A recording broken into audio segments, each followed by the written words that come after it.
Good evening, friends. Tonight we leave behind the thunderbolts and epic battles of Greek mythology to discover something far more soothing: the endless bureaucracy of Mount Olympus and the quiet, repetitive tasks that filled most immortal days. We'll explore the methodical stone-pushing techniques of Sisyphus, the mind-numbing logistics of feeding 10,000 Greek soldiers, and the hypnotic rhythm of Penelope's loom as she weaves the same pattern for the 1,000th time. If slow, detail-rich mythology helps you drift away, feel free to tap like and subscribe, and in the comments, share where you're listening from and what time shows on your clock. I'm always curious to see how many of us prefer our myths without the drama.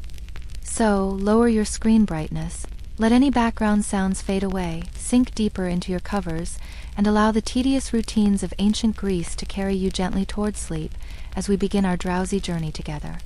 Imagine yourself standing at the base of a mountain in the underworld, not the dramatic, flame-filled underworld you might picture, but rather a place of muted grays and soft shadows, where even eternity moves at a leisurely pace. Here we find Sisyphus, beginning what must be his millionth journey up the familiar slope. His hands, weathered but not damaged, for in the underworld, bodies neither truly heal nor deteriorate, grip the surface of his boulder with practiced precision. The rock itself deserves our attention. It's not the dramatic, jagged stone of artistic depictions, but rather a smoothed granite sphere, worn down by countless pushes, approximately 4 feet in diameter. Its surface carries a particular texture, not rough enough to cut, not smooth enough to slip, just perfectly, predictably grippy. Sisyphus places his hands at exactly the same spots he always does, 2 worn patches where the granite has taken on a slightly different shade, a lighter gray against the stone's overall charcoal tone. His left hand finds its place first, fingers spread wide across a shallow depression that fits his palm perfectly after all these centuries. His right hand follows, settling into its own familiar groove. The first push begins. It's a motion he's refined to absolute efficiency. Not because he hopes to finish faster, time has no meaning here, but simply because the body naturally finds its rhythm after enough repetition. His feet, bare against the ground, press into the packed earth. The soil here isn't quite soil. It's something between dust and clay, compressed by his footsteps into a surface that gives just enough traction. The boulder moves forward exactly 3 inches with this first push. Always 3 inches. Sisyphus doesn't measure it, doesn't think about it, but his muscle memory knows. The sound it makes is consistent too, a low grinding note, almost musical in its predictability, like a bass drum played very, very softly. Step, push, breathe. His breathing has long since synchronized with his movements. Inhale as he positions his feet, hold as he leans into the stone, exhale through the push. It's not labored breathing, not the gasping of exertion you might expect. Rather, it's the steady rhythm of someone performing a familiar task, like kneading bread or sweeping a floor. The path ahead stretches in a gentle incline, not steep enough to be immediately challenging, but persistent enough that the accumulation of steps will eventually demand everything. The route never changes. Every pebble remains where it was yesterday, and the day before, and the century before that. About 20 feet up, there's a small indentation in the path where his left foot always lands on the 32nd step. The depression is maybe half an inch deep, worn smooth. When it rains in the underworld, which happens with metronomic regularity every 7th day, this little hollow fills with water. Sisyphus has learned to step slightly to the side on those days, though the splash would hardly matter. The temperature here never varies. It's the kind of neutral warmth that you stop noticing after a few minutes, neither hot nor cold, just perpetually mild. There's no sun, of course, but a diffuse gray light that seems to come from everywhere and nowhere, casting no shadows, creating no drama. Push, step, breathe. The boulder's weight is precisely calibrated to be challenging but not impossible. It requires effort, certainly, but not the heroic, muscle-tearing strain you might imagine. Think instead of pushing a loaded shopping cart up a long, gradual ramp, tiring over time, but manageable in the moment. Sisyphus's tunic, a simple gray garment that never quite seems to wear out, shifts with each movement. The fabric is some underworld weave that doesn't exist in the mortal realm. not quite linen, not quite wool. It neither chafes nor comforts, simply exists as a neutral layer between skin and air. By the 50th push, he's reached the first of many familiar landmarks, a small outcropping of rock on the left side of the path. The outcropping has a peculiar shape, almost like a sleeping cat if you look at it from the right angle, though Sisyphus stopped noticing such resemblances eons ago. The rhythm continues. His muscles work in perfect coordination, quadriceps engaging as he drives through his legs, core tightening to transfer power, shoulders and arms maintaining steady pressure. It's a full-body meditation of sorts, every muscle group taking its turn in the endless sequence. There's a particular sound the mountain makes, a sort of ambient hum that might be wind through distant caves, or perhaps the mountain itself settling. It's so constant that it becomes like the sound of your own bloodstream, noticed only when you specifically listen for it. Push, breathe, step. At roughly 100 pushes, Sisyphus doesn't count anymore, his body just knows. The path takes its first gentle curve to the right. The curve extends for about 40 feet, requiring a slight adjustment in technique. The boulder wants to roll left, following the slope's natural tendency, so Sisyphus must apply slightly more pressure with his right hand, maintaining the trajectory. The ground here changes texture slightly. The packed earth gives way to a section of exposed bedrock, smoother under his feet but also requiring smaller, more careful steps. The stone is a different shade of gray than his boulder, lighter, with tiny flecks of what might be mica that catch the dim light. His feet have developed a particular kind of callus, not rough or cracked but simply thickened. They grip the ground with unconscious expertise, toes spreading for balance, arches flexing with each step, heels pressing down to anchor each push. Somewhere around the 200th push, there's a section where the path narrows. The mountain walls close in from both sides, leaving just enough room for Sisyphus and his boulder. The walls are smooth here, worn by nothing really. They've always been smooth. But Sisyphus's shoulders sometimes brush against them, leaving no mark, feeling only the cool, neutral temperature of underworld stone. The boulder continues its steady progress. 3 inches, 3 inches, 3 inches. There's a mathematics to it that Sisyphus worked out long ago and then forgot. If each push moves the boulder 3 inches, and the mountain is, by his ancient estimation, about 3,000 feet high, that's roughly 12,000 pushes to reach the summit. Give or take. But the counting stopped mattering so long ago. What matters now, if anything matters, is the immediate sensation. The grain of the granite under his palms, the particular way the light never changes, the soft shuffle of his feet against the ground. Push, step, breathe. The path begins to steepen slightly around the 300th push. Not dramatically, just enough that the angle of his body must adjust. He leans in more, his torso approaching 45 degrees. His lower back engages differently, a deep, familiar tension that isn't quite discomfort. There's a spot here where, if there were weather in any meaningful sense, water might pool. But the underworld's rain, when it comes, simply vanishes into the ground, leaving no puddles, no mud, just a temporary dampness that evaporates within hours. The boulder has its own personality of sorts, though personality might be too strong a word. Rather, it has characteristics that Sisyphus knows intimately. There's a slight wobble it develops around this part of the climb, not enough to be concerning, just a minor irregularity in its rotation that requires a compensation in pressure. His muscles have long since stopped building or deteriorating. They've reached a perfect equilibrium, exactly as strong as they need to be for this task, no more, no less. The initial months, or was it years, of soreness have faded into such distant memory that he sometimes wonders if they happened at all. The 500th push brings him to what he thinks of as the first third of the journey, though he doesn't really think of it anymore, it's just a knowing that exists in his body.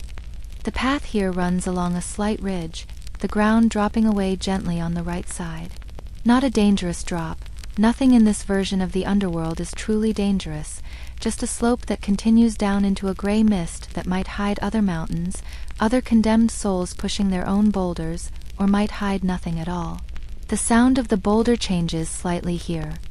The ground contains more loose stones, small ones the size of chickpeas. They crunch and scatter with each push, creating a sound like distant rain on a roof. Some of them stick briefly to the boulder's surface before falling away, creating tiny additional sounds, pit, pit, pit. Sisyphus's breathing remains steady. In through the nose, out through slightly parted lips.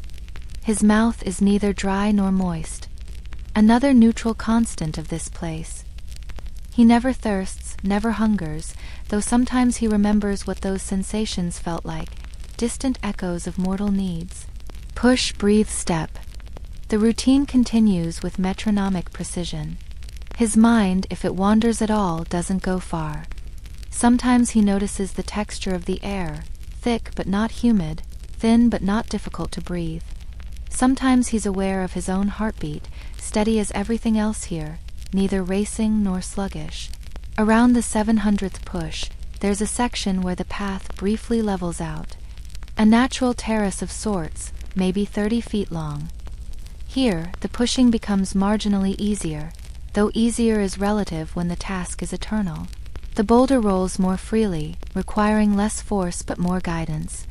Sisyphus's hands shift their roll from pushing to steering, maintaining momentum while preventing the sphere from veering off course. His footsteps quicken slightly here, taking advantage of the boulder's increased willingness to move. The sound changes too, less grinding, more rolling, like thunder so distant it's barely audible. The terrace ends with another upward turn, and the familiar resistance returns. The boulder seems to sigh, though of course it doesn't, as it encounters the renewed incline. Sisyphus leans in again, resuming the standard position, the standard pressure, the standard rhythm.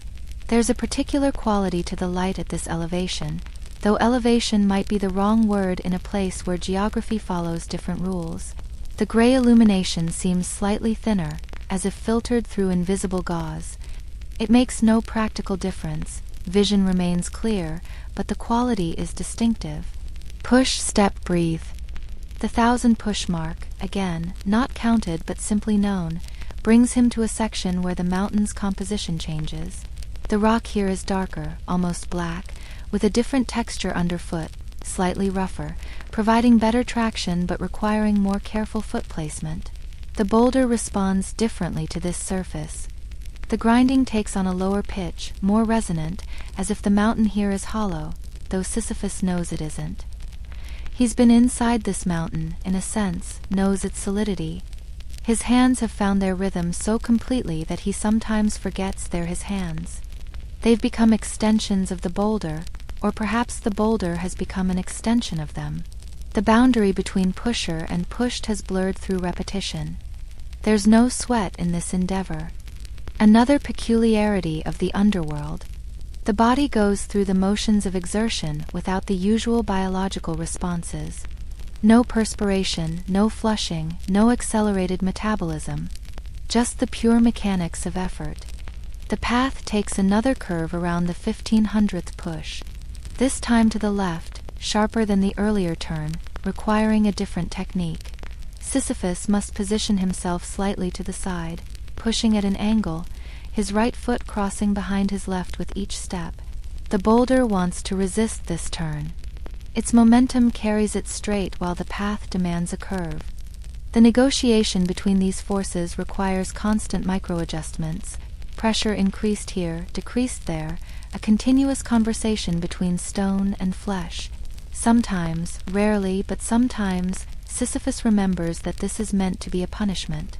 The thought arrives like a bird landing briefly on a windowsill before flying away. It doesn't bring anger or despair. Those emotions exhausted themselves so long ago. It's simply a fact, neutral as the gray light. Push, breathe, step. The 2000th push marks roughly the halfway point.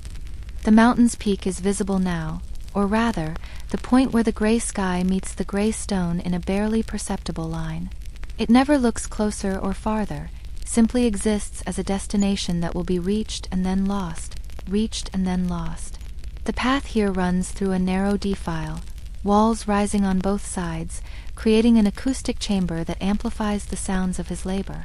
The grinding echoes, multiplies, becomes a chorus of identical notes. He is accompanied by the ghost of his own effort. His tunic has developed a particular wear pattern, not holes exactly, but areas where the fabric has compressed from repeated pressure, where the boulder occasionally brushes against his torso, where his arms move in their endless arcs. The garment has molded itself to his routine. The boulder, too, shows signs of their partnership. Beyond the hand-worn patches, there are subtle variations in its surface, places where tiny pieces of mountain gravel have embedded themselves, creating a texture like very fine sandpaper. These areas have their own sound when they meet the ground, a whisper within the grinding. Around the 2500th push, the incline increases noticeably. Not dramatically, nothing here is dramatic, but enough that his body must adapt. His center of gravity shifts lower, knees bending more deeply, the angle of push adjusted to maintain efficiency. The air grows thinner, or seems to, though breathing remains mechanically unchanged. It's more a quality of sensation than actual atmosphere, as if the mountain is reminding him of altitude without actually implementing it. There's a particular stone in the path here, larger than the others, about the size of a fist, embedded firmly in the ground. Sisyphus's left foot knows exactly where it is, steps over it without thought, has stepped over it countless times, will step over it countless more. Push, step, breathe. The rhythm has become so integral that stopping would feel more difficult than continuing. Momentum, both physical and psychological, carries him forward. The body knows what to do, has always known, will always know. At 3,000 pushes, the path offers another brief respite, a section where the incline decreases just enough to notice. The boulder rolls almost eagerly here, as if it too appreciates the break in routine, though of course it appreciates nothing. Sisyphus's fingers flex slightly during these easier sections, not cramping, nothing cramps here, but simply moving through their range of motion, maintaining readiness for the steeper sections ahead. The mountain has moods, or seems to. Not emotional moods, but qualities of presence. Sometimes it feels more solid, more real. Sometimes it seems to fade slightly, as if remembering it exists in the underworld where reality follows different rules. The boulder never changes weight, never becomes easier or harder to push, yet sometimes Sisyphus perceives variations, phantom differences that exist only in the space between sensation and interpretation. His feet have worn a precise path up the mountain. Not a groove exactly. The ground here doesn't wear in the traditional sense, but a sort of energetic pathway, a route defined by repetition beyond counting. Push, breathe, step. The 3,500th push brings new challenges. The path narrows further and the incline approaches its steepest gradient. Not steep enough to be impossible. The gods were precise in their calibration, but steep enough that each push requires full engagement. The boulder's resistance increases proportionally. It's a clean, honest resistance, not malicious or arbitrary, simply the physics of mass and gravity in their eternal dance. Sisyphus leans in harder, his whole body becoming a machine designed for this single purpose. There's a purity to the effort now. All extraneous thought falls away. There is only the push, the step, the breath, the grind of stone on stone, the careful placement of feet, the measured application of force. The summit approaches with agonizing predictability, never rushing forward, never receding, simply existing at the exact distance it always exists, waiting with infinite patience for an arrival that means nothing. 4,000 pushes in, and the air takes on a different quality, thinner in that non-physical way. The gray light seems both brighter and dimmer, as if the mountain peak exists in a slightly different realm than its base. The boulder begins to show signs of the approaching climax. Not excitement, stones don't experience excitement, but a kind of tension in its rotation, as if it knows what comes next, has always known, will always know. The boulder knows this place, recognizes the approaching summit in whatever way an inanimate object can recognize anything. The resistance doesn't increase, but there's a quality to it, a heaviness that has nothing to do with weight. Sisyphus's hands maintain their grip, steady, familiar. The patches of worn granite feel almost warm now, though the temperature hasn't changed. It never changes. The warmth exists only in the accumulated memory of touch, thousands upon thousands of contacts creating a phantom sensation. Push, step, breathe. The 4200th push brings him to the final approach. The last 100 feet of the journey, though distance means something different here than in the mortal world. It's both infinite and insignificant, measurable and meaningless. The ground beneath his feet changes one final time, becoming that particular mixture of dust and small stones that marks the summit's proximity. His toes grip with practiced precision, finding purchase in the seemingly purchoseless surface. The summit itself is unremarkable. A flattened area perhaps 20 feet across, surrounded by nothing. The gray sky meets the gray stone without fanfare. There's no view to speak of, just more gray extending in all directions, fading into a soft, indefinite haze. The boulder reaches the critical point, that precise spot where its center of gravity aligns with the mountain's peak. For a moment, always the same duration, perhaps 2 seconds, perhaps 3, it balances. Sisyphus's hands remain in contact, feeling the subtle shift beginning. The stone doesn't teeter dramatically, doesn't pause for effect. It simply begins its return journey with the same inevitability as sunrise, if there were sunrises here. The rollback begins slowly. The boulder reverses direction with a grinding whisper. Sisyphus steps aside with practiced timing, not hurried, not dramatic, simply moving out of the path he knows by heart. His hands release their grip, fingers straightening slowly. The phantom pressure remains for a moment, the memory of granite against palm, before fading like everything fades here, gradually and without concern. The boulder gains momentum as it descends, following the exact path it always follows. There's a particular sound it makes, different from the grinding of ascent, more like a continuous exhalation, the mountain breathing out what it had breathed in. Sisyphus turns to watch, not because he needs to, he knows exactly where the boulder will stop, but because this too is part of the rhythm. The watching, the waiting, the walking back down. His descent is different from the ascent, lighter, obviously, without the boulder's weight, but also different in quality. His steps are longer, more relaxed, though relaxed implies there was tension before, and tension is too strong a word for what he experiences. The path down takes precisely half the time of the path up. This ratio never varies. Another constant in the underworld's strange mathematics. His feet find their own grooves, slightly different from the ascending path, offset by perhaps 6 inches. The boulder rolls past the narrow defile, past the black rock section, past the small terrace. Its journey is pure physics, unadulterated by choice or intention. It follows the only path available to it, has always followed it, will always follow it. Sometimes Sisyphus walks beside it for a while, matching its pace, observing the way it rotates, the same faces of stone presenting themselves in sequence. There's a particular chip missing near what he thinks of as the North Pole, though direction is arbitrary here. The descent is almost meditative. His breathing, no longer synchronized with effort, finds a different rhythm, slower, deeper, though his body needs neither more nor less oxygen than before. It's simply variation for variation's sake.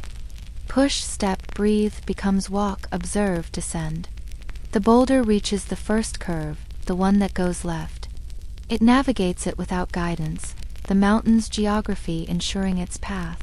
Sisyphus follows at a steady distance, neither catching up nor falling behind. There's time during these descents to notice other things. The way the gray light seems to pulse almost imperceptibly, not brightening or dimming but shifting in quality, like watching clouds move across a sun that doesn't exist. His tunic moves differently when walking downhill. The fabric sways slightly, a gentle back and forth that creates its own tiny breeze against his legs. It's one of the few sensations that changes, however minimally. The boulder passes the cat-shaped rock, or what might look like a cat from certain angles. Sisyphus stopped seeing it as a cat eons ago. Now it's simply rock formation number 7, though he doesn't actually number them.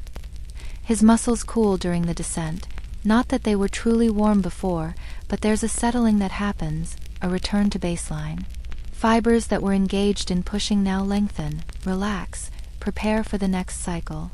The base of the mountain approaches with the same predictability as the summit. Never surprising, never delayed. The boulder slows as the incline decreases, finally rolling to a stop in exactly the same spot, give or take an inch. It rocks slightly, forward and back, then stillness. Sisyphus arrives moments later. He doesn't pause, doesn't sigh, doesn't prepare himself. He simply places his hands in their worn spots, positions his feet, and begins again. Push, step, breathe. The first push moves the boulder 3 inches, as always. The grinding resumes its familiar note. The path stretches ahead, known entirely yet somehow still there to be traveled. This is perhaps the 10,000th time, or the millionth, or the billionth. The number stopped mattering so long ago that forgetting it was itself forgotten. There is only the immediate reality, the texture of stone, the angle of incline, the rhythm of eternal effort. His body moves through the sequences without conscious thought. Muscle memory so deep it might as well be written into the laws of physics. Lean, push, step, breathe, adjust for the curve, compensate for the grade. The underworld watches or doesn't watch. Its attention, if it has attention, is perfectly neutral. Neither approving nor disapproving, neither counting nor ignoring, simply existing alongside this endless repetition. Sometimes Sisyphus wonders if the boulder experiences anything, if there's some dim consciousness in the granite, some awareness of being pushed and released. But the wondering passes quickly, replaced by the immediate sensations of the task. The second ascent of the day, though day is a meaningless concept here, proceeds exactly as the first. The same landmarks pass, the same adjustments are made, the same sounds echo in the same spaces. Yet within this sameness there are micro-variations. Perhaps his left hand is positioned a 1/4 inch higher. Perhaps his breathing sinks differently with his steps. Perhaps the gray light seems a fraction dimmer. These variations mean nothing, change nothing, but they exist. Push, breathe, step. The routine continues beyond routine, beyond habit, beyond any category of repetitive behavior that exists in the mortal world. It has become something else, something that has no name because naming requires a before and after, and here there is only during. The boulder rises, falls, like the breathing of some massive, sleeping creature, though sleep implies waking, and waking implies change, and change is not permitted here. Sisyphus's existence has narrowed to this, or perhaps expanded to encompass only this. The distinction between narrowing and expanding has lost meaning.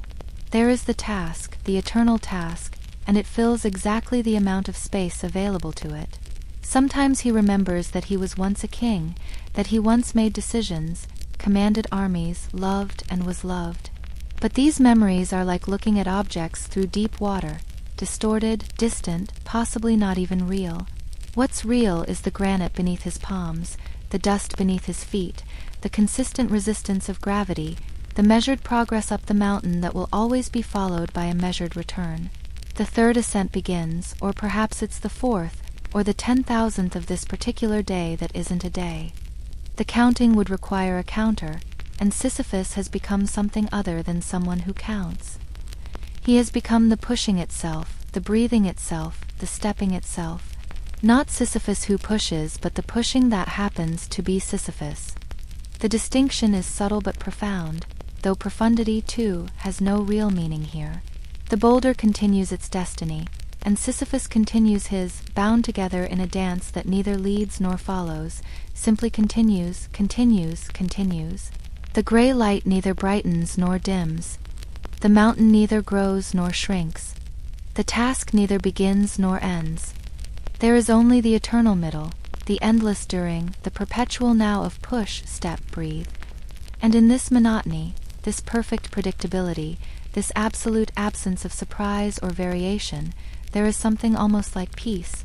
Not peace exactly, peace implies its opposite, but something that exists in the space where peace might be if peace were possible. Sisyphus pushes, the boulder rises, the summit approaches, the return begins again. Forever, or something so close to forever that the distinction doesn't matter, has never mattered, will never matter. Push, step, breathe. The rhythm continues.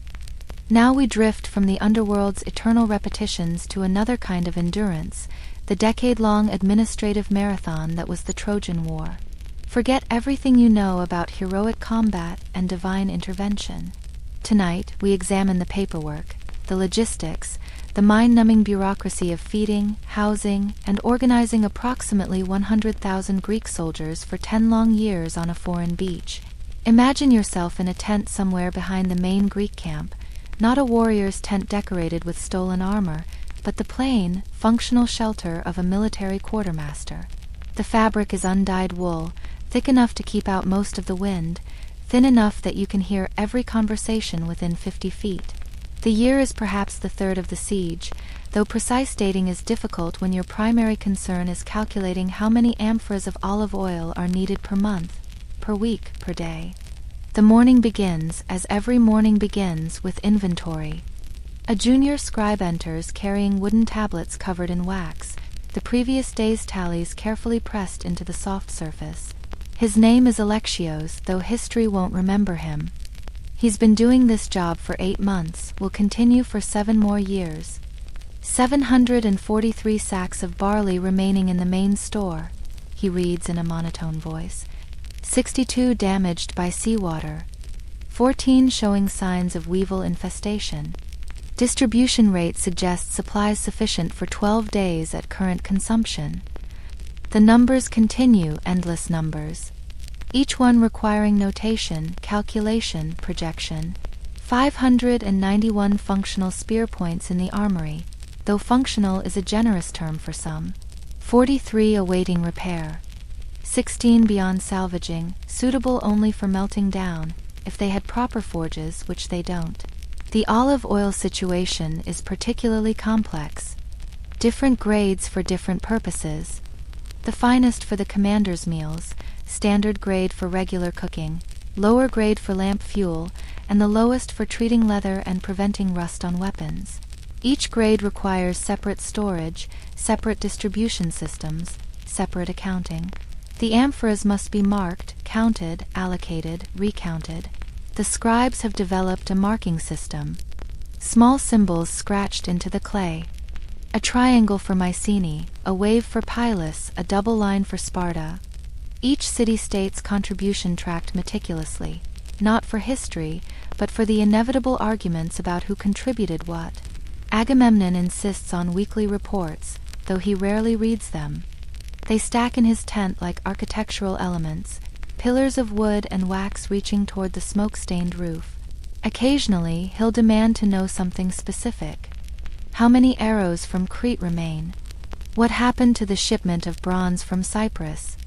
The answers are always in the tablets somewhere. It just takes time to find them. Ships arrive irregularly from Greece. Their schedules disrupted by weather, by pirates, by the simple difficulty of navigation in an age before proper charts. Each arrival triggers a cascade of administrative tasks. First, the manifest must be checked. Every item counted against what was supposedly sent. There are always discrepancies. 100 sacks of wheat become 93. 50 jars of wine become 46. Some lost to rough seas, some to sticky-fingered sailors, some to the mysterious entropy that affects all military supplies.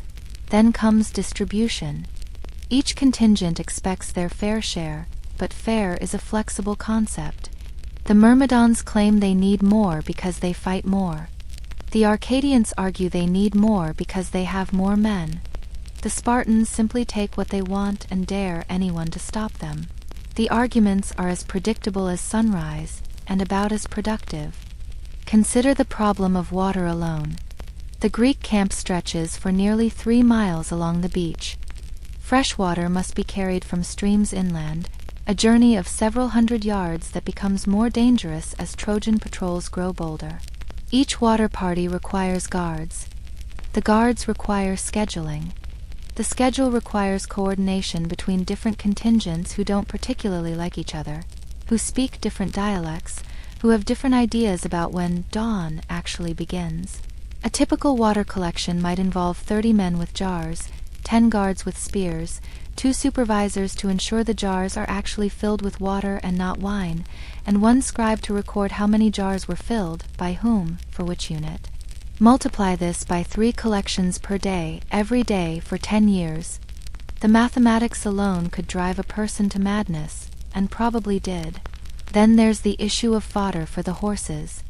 Not the famous horses of heroes, those are well cared for, but the hundreds of pack animals, the mules and donkeys that carry supplies from the ships to the camp, from the camp to the forward positions.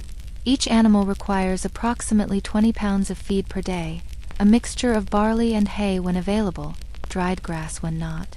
The hay must be cut from fields increasingly far from camp as nearby areas are depleted. Each cutting party requires guards, more scheduling, more coordination.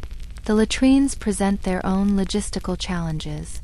With 100,000 men in camp, waste management isn't just unpleasant, it's essential for preventing disease. New pits must be dug regularly, old ones filled in, lime scattered when available. The placement of latrines requires careful consideration. Downwind from the main camp, but not so far that men won't use them. Close enough to the hospital tents for the wounded, but not so close that contamination becomes an issue. There's a rotation for latrine duty, another schedule, another source of disputes. The Thebans claim they did it last week. The Corinthians say it wasn't a full week. The argument consumes an entire morning that could have been spent actually digging latrines. Medical supplies present unique challenges. Wound care requires clean linen, but clean is relative when your water is rationed and your washing facilities are the sea. Bandages are washed, reused, washed again until they're more thread than fabric. The healers need herbs, specific ones. Some grow locally and can be gathered, though gathering parties require, yes, guards and schedules. Others must be imported from Greece, arriving dried and often half-spoiled. Their effectiveness questionable but their expense certain. Wine for cleaning wounds is theoretically separate from wine for drinking, but the distinction blurs during long, quiet nights, leading to more shortages, more requisitions, more tablets covered in cramped writing. The casualties themselves generate paperwork. Who was wounded when, how severely? Can they return to duty? If not, can they row a ship? If not that, can they at least carry water? The dead require their own administration. Personal effects must be catalogued, sent home if possible, distributed among comrades if not. Arguments arise over who gets what. A good sword is worth fighting over, even among allies. Some days are consumed entirely by meetings about meetings. When should the various commanders gather? Where, since neutral ground is hard to establish when everyone claims precedence. Who sits where? Who speaks first? The seating arrangements alone could fill tablets. Agamemnon at the head, obviously, but then who sits to his right? His left. How far down the table before you reach commanders who barely command 50 men, but whose fathers were important enough to warrant inclusion? These meetings produce decisions that require implementation. More supplies needed from here. Troops relocated to there. Raids scheduled for tomorrow, no, the day after, no, next week when the moon is right. Each decision cascades into dozens of smaller tasks. If troops move, their supplies must move. If supplies move, transport must be arranged. If transport is arranged, routes must be planned, guards assigned, timing coordinated. The raid schedules are particularly complex. Not the heroic cattle raids sung about by poets, but the mundane foraging expeditions that actually feed the army.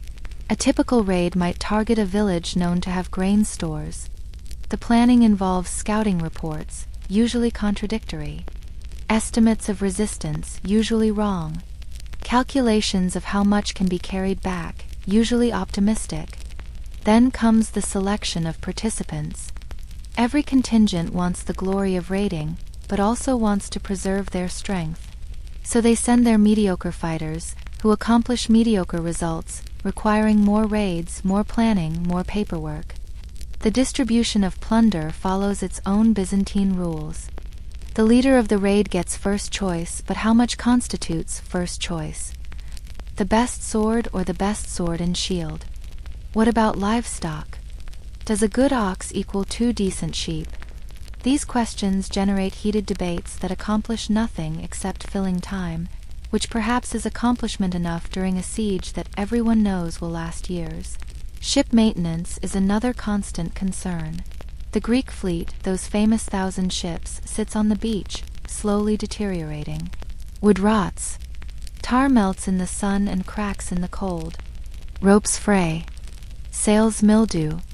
Each ship belongs to a different contingent, with different ideas about maintenance. The Phoenicians, master sailors, keep their vessels pristine. The inland Arcadians, who barely knew what a ship was before this war, let theirs decay.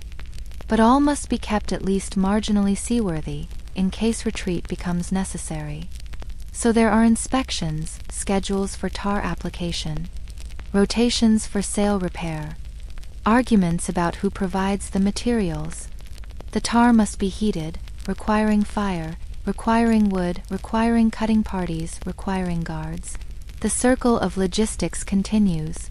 Food preparation itself is an endless task. 100,000 men eating twice a day, that's 200,000 meals. Every day for 10 years.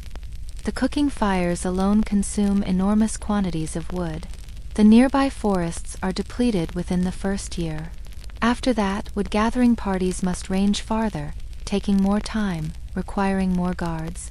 Each contingent prepares its own food, but some share cooking facilities, leading to disputes about who cleans up, who provides the wood, who gets to cook first when everyone's hungry. The basic meal is remarkably consistent. Barley porridge in the morning, bread and olive oil at midday, perhaps some dried fish or meat if available, wine mixed with water, always mixed with water because pure wine is for barbarians and heroes. But even this simple menu requires coordination. The barley must be ground, the bread baked, the fish distributed before it spoils, which in the Anatolian heat is a matter of hours. Grinding grain is perhaps the most time-consuming task. The hand mills work continuously, operated by men too wounded to fight, but not wounded enough to be sent home. The sound of grinding stones becomes part of the camp's constant background noise, like waves on the beach or wind in the tent ropes. Each contingent's daily grain allocation must be measured, distributed to the mill operators, the flour collected, distributed to the bakers or individual mess groups. Any shortage leads to accusations of theft, favoritism, incompetence. The accusations are probably all true to some degree. Then there's the matter of religious obligations. Each contingent brings its own gods, its own priests, its own requirements for sacrifice. The cattle and sheep for sacrifice must be fed, watered, guarded until their appointed time. The priests argue about precedence. Whose god should be honored first? Whose sacrifice is more important? Should they sacrifice before or after meals, before or after battles, on odd days or even days? The sacrificial smoke rises constantly, carrying with it the smell of burning fat and flesh. The priests read the omens in the organs, declaring them favorable or unfavorable, usually depending on what the commanders want to hear. Weather delays are frequent and frustrating. Not the dramatic storms that poets describe, but the steady, miserable rain that turns the camp into mud, makes cooking impossible, spoils stored grain, and generates 1,000 minor crises. During rain, everything takes longer. Water parties can't distinguish clean streams from muddy runoff. Cooking fires won't stay lit. Weapons rust faster than they can be cleaned. Leather rots.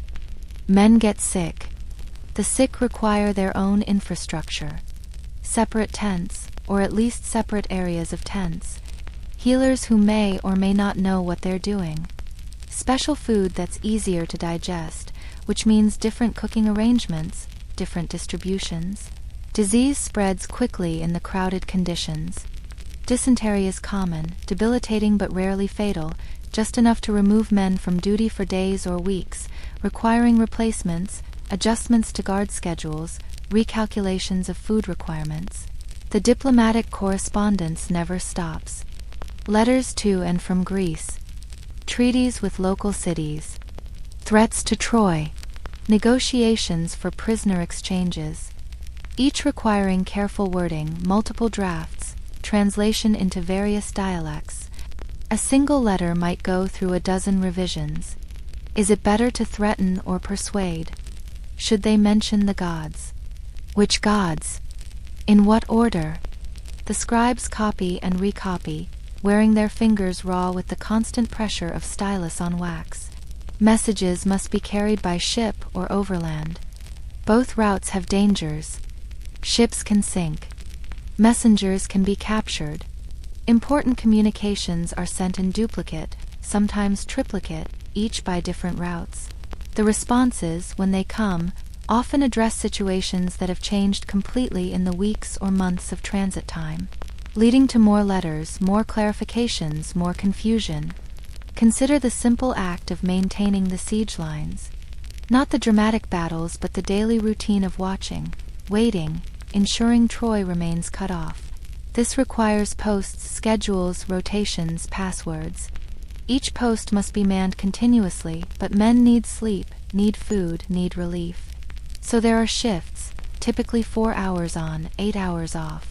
But coordinating these shifts across dozens of posts manned by different contingents. The passwords change nightly, or should.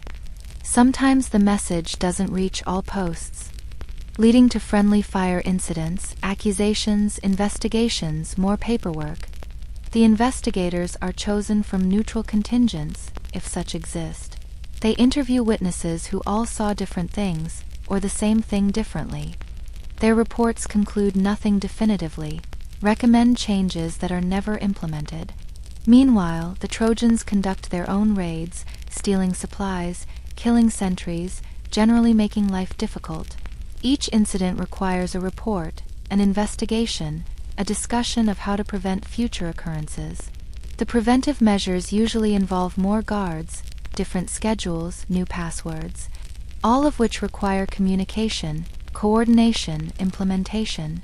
Then the Trojans adapt and the cycle begins again. Weapons production and repair is constant. Bronze doesn't grow on trees. It must be imported, shaped, maintained. A single sword requires copper and tin in proper proportions, a skilled smith, fuel for the forge time. The smiths work in shifts, the ringing of hammer on bronze another constant sound. They repair more than they create, straightening bent spear points, hammering out dented shields, replacing broken sword hilts. Each repair is logged, whose weapon, what damage, estimated time to complete, priority level, because everything has a priority level and everyone believes theirs should be highest. The forge requires charcoal, not just wood. Charcoal production is its own industry, requiring specific types of wood, burned in covered pits, a process taking days, producing less charcoal than anyone ever expects. Then there are the animals. Not just horses and mules, but the dogs that guard the camp, the chickens some optimist brought for eggs, the cats that appeared from nowhere and now consider themselves essential personnel. Each animal type has different needs. The dogs need meat or at least bones. The chickens need grain and protection from the dogs. The cats need nothing but take what they want anyway. Some commanders keep exotic pets, peacocks, monkeys, even a tame leopard that causes panic whenever it escapes, which is often.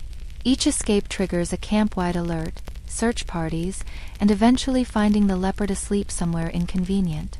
The social dynamics require their own management. Men from different cities with different customs, different dialects, different ideas about everything, forced to live together in close quarters for years.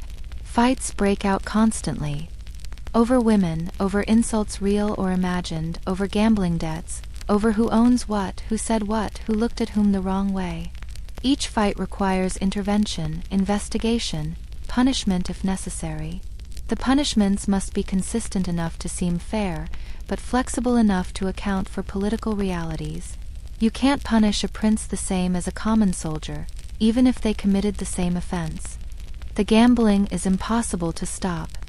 Dice games, knucklebones, bets on everything from tomorrow's weather to how long the war will last. The gambling leads to debts, debts lead to fights, fights lead to injuries, injuries lead to more administrative burden. Prostitutes arrive with every supply ship, despite official discouragement. They set up their own quarter, with their own economy, their own hierarchies, their own problems that somehow become military problems. The prostitutes need protection, from violent clients, from each other, from diseases that spread as quickly as rumors. They need medical care, food, water. All of which comes from military supplies, officially or otherwise. The children born in camp present unique challenges. Whose responsibility are they? What's their status? Can they eventually serve? Should they be sent to Greece?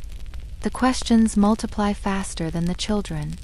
Entertainment becomes necessary for morale. Musicians, storytellers, actors performing crude comedies. Each performance requires space, scheduling, sometimes equipment. Always arguments about noise, appropriateness, fair distribution of entertainment. Some contingents bring their own entertainers, creating jealousy. Others share, creating obligations. The politics of entertainment rival the politics of war. Training continues even during the siege. Men need practice, routines, something to do besides sit and wait. But training requires space, weapons, coordination between units that might need to fight together. The training schedules overlap, conflict, require renegotiation. The Spartans want to train at dawn when it's coolest. So does everyone else, leading to complicated rotations that satisfy no one. Injuries during training are common and embarrassing.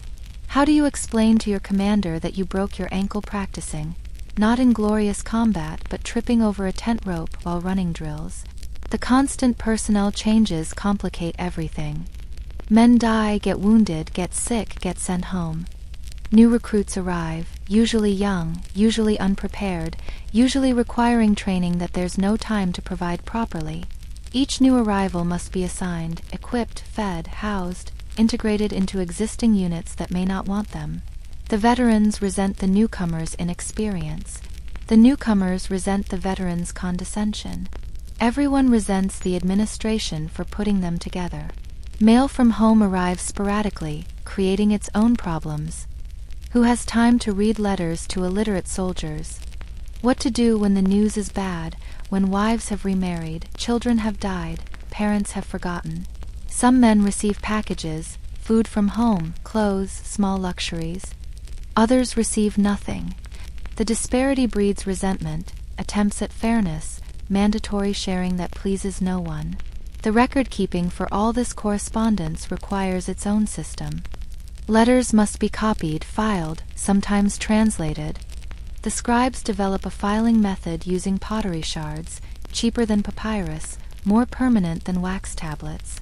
Each shard is marked with symbols, sender, recipient, date, general content. They fill baskets, then jars, then entire corners of tents. A library of mundane correspondence that no one will ever read again. The weather affects everything but can't be controlled, only endured, recorded, planned around.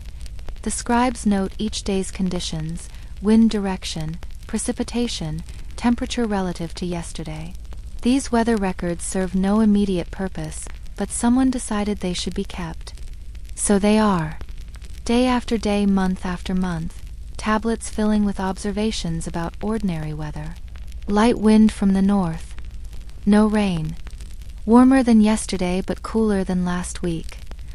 The entries are magnificently boring, perfect for their purpose, which is to fill time and tablets with something that seems important but isn't. Tool maintenance requires constant attention. Shovels for digging latrines, picks for breaking ground, hammers for driving tent stakes. Each tool belongs to someone, some unit, some contingent. When tools break, and they break constantly, replacements must be found. Made if possible, traded for if necessary, stolen if no one's watching. The theft of tools generates more disputes than the theft of food. A missing shovel can delay latrine construction, leading to sanitation problems, leading to disease, leading to reduced combat effectiveness. Everything connects to everything else in the vast web of military logistics. The rope situation is particularly complex. Ships need rope. Tents need rope. Siege equipment needs rope. Different types for different purposes. Different thicknesses, different materials. Hemp rope for heavy lifting. Flax for finer work. Leather cords for specific applications.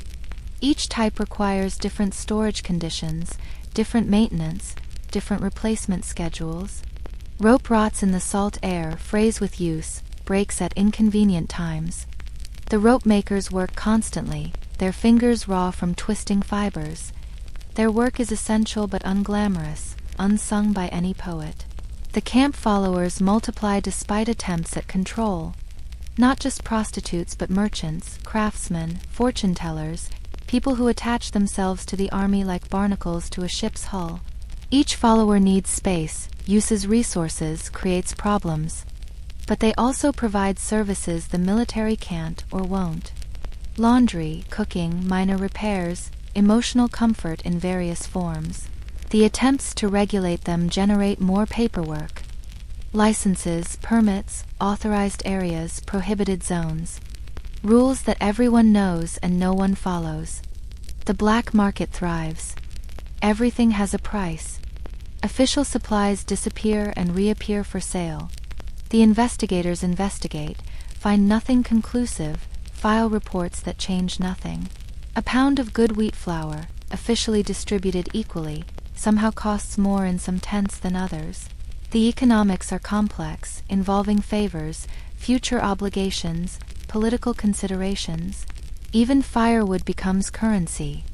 A bundle of dry wood on a wet day is worth more than gold. The men who control wood distribution have unexpected power, use it carefully mostly. The pecking order establishes itself through thousands of tiny negotiations. Who gets fresh bread versus day-old? Who stands where during assemblies? Whose complaints get heard? These hierarchies shift constantly, based on recent performance, political changes at home, who's currently in favor with which commander.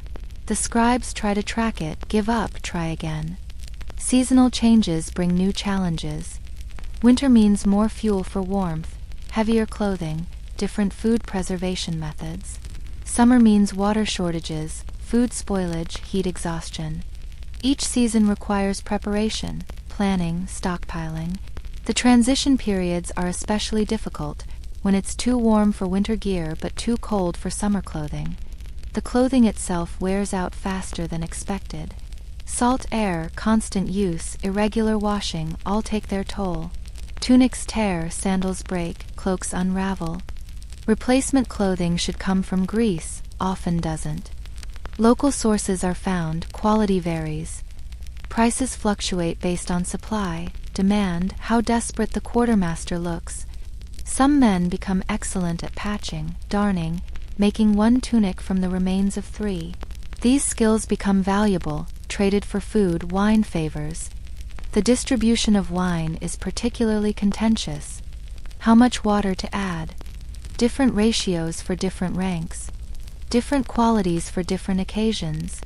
The wine amphory must be guarded, counted, rationed.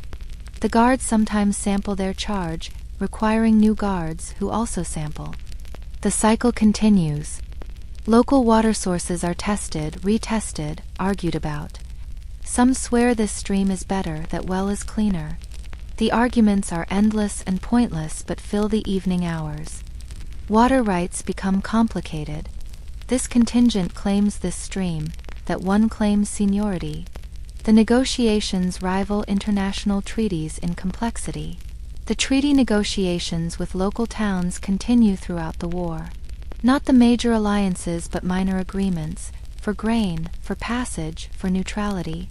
Each agreement requires witnesses, oaths, sacrifices, documentation. The terms must be specific enough to be meaningful, vague enough to allow flexibility. The town of whatever agrees to provide 20 bushels of grain per month, quality to be determined by mutual agreement, delivery subject to weather, payment in bronze or equivalent. The or equivalent causes endless disputes. What equals bronze? How much? Who decides? The arguments accomplish nothing but pass time. Prisoner exchanges require delicate negotiation. Who's worth whom? Is a nobleman worth 10 common soldiers? 20. Does ancestry matter? Recent performance. Future potential. The prisoners themselves require feeding, guarding, medical care if wounded. They're kept separately but not too separately, treated well enough to ensure reciprocal treatment, but not so well as to encourage capture. Some prisoners are ransomed, generating income but also paperwork. Letters to families, negotiations over amounts, arrangements for payment, verification of identity. Others are kept for information, questioned repeatedly about things they don't know, can't remember, make up to stop the questioning. The information is recorded, analyzed, usually useless. The intelligence gathering extends beyond prisoners. Merchants are questioned, travelers observed, rumors collected and sorted. Most intelligence is wrong, but it all must be evaluated. Spies are suspected everywhere, probably exist nowhere, or at least not where suspected. The paranoia generates investigations, reports, more paranoia. Counterintelligence consists mainly of spreading false rumors, which mix with real rumors, creating a soup of information where nothing is certain, everything is possible. The scouts who actually gather useful information are overworked, underpaid, underappreciated. They spend days watching empty fields, noting movements that mean nothing. Their reports are meticulous, boring, essential. 14 Trojans observed at dawn, moving southeast, carrying what appeared to be farming tools, returned before midday, no significant military activity. Page after page of such observations, filed, forgotten, occasionally relevant. The siege equipment requires constant maintenance, not the famous wooden horse, that comes later, but the ladders, rams, protective shields, the mundane tools of siege warfare. Wood warps in the weather, joints loosen, bindings rot. Each piece must be inspected, repaired, sometimes rebuilt. The work is slow, methodical, endless. The engineers argue about designs, improvements, modifications. Their arguments are highly technical, completely theoretical, since major assaults are rare. Most of the siege equipment never gets used, sits deteriorating, being maintained for a purpose that may never come. But the maintenance continues, because what else is there to do? The daily roster changes are a puzzle of availability, capability, politics. Who can stand watch, who's too injured, who's politically protected, who actually shows up. The roster sergeants develop elaborate systems, marks and symbols that only they understand. Colors for different units, shapes for different duties, a visual language of military bureaucracy. These rosters are carved into wooden boards, copied onto wax tablets, sometimes painted on tent walls. They're constantly updated, never quite accurate, always changing. Men trade duties like currency. I'll take your watch if you take my patrol. The trades become complex chains. A takes B's duty. B takes C's. C takes D's. D was supposed to take A's but forgot. The confusion is sorted out eventually, usually, sometimes creating more confusion, which requires more sorting, more trading, more paperwork. Night duties are especially unpopular but necessary. The allocation of night watches becomes political. Favoritism is assumed, probably exists, definitely can't be proven. The passwords for night watches must be simple enough to remember, complex enough to provide security. They're often neither, leading to confused sentries, false alarms, occasional tragedy. Tonight's password is Zeus's lightning. No, lightning of Zeus. No, just lightning. Wait, let me check the tablet. The checking takes time, during which suspicious movements become threats, friends become enemies, confusion reigns. The false alarms require investigation, reports, recommendations for preventing future false alarms, which generate new procedures, which create new opportunities for false alarms. The real alarms are almost disappointing in their rarity.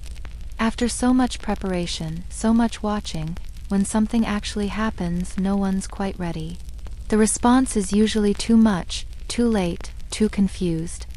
But reports are written describing swift, coordinated action, because that's what reports are supposed to say. Discipline must be maintained, but not too strictly. Men need to respect authority, but not fear it so much they won't fight.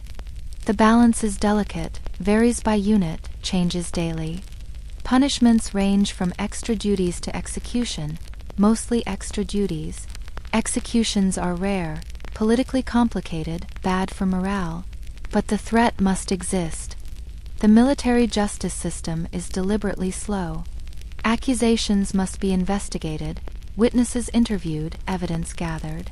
By the time judgment comes, passion has cooled, sometimes the accusation is forgotten.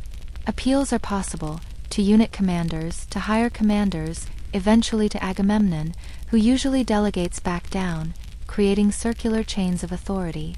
The circular authority means some cases never resolve, just migrate from commander to commander, accumulating paperwork, becoming legendary for their complexity. The case of the missing goat becomes shorthand for any unsolvable dispute, though no one remembers the original goat, if there was one. Religious festivals interrupt everything.